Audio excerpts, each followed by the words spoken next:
Hello po, no? Bongdanong po. Hinihiling natin, sana kung nanonood si Yusek Fatima. Si Yusek Fatima, hello po, Yusek. Baka ba pwede pong ma-relay, no? Sa ating DepEd Secretary, yung kahilingan ng mga gurong garnis.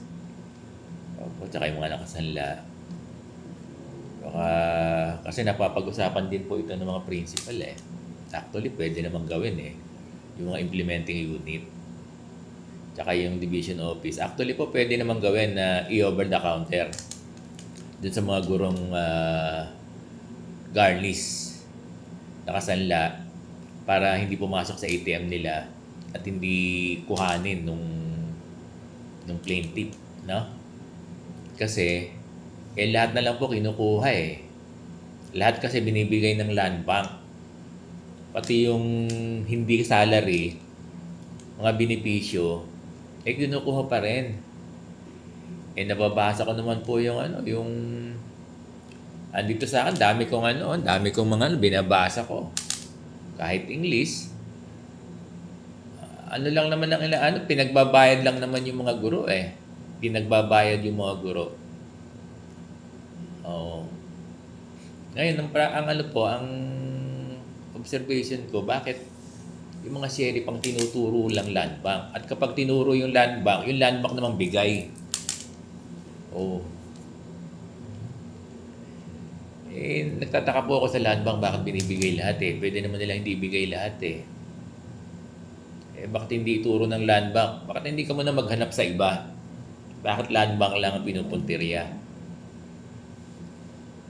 Kaya nakakawawa yung mga guro. Pag tinuro sa land bank, wala na makukuha yung mga teachers. Alam ko po, pwede natin gawin na huwag ihulog doon sa land bank yung mga garnis eh. Kasi tayo naman po gumawa ng di ba? Ang policy ng auto debit arrangement, no?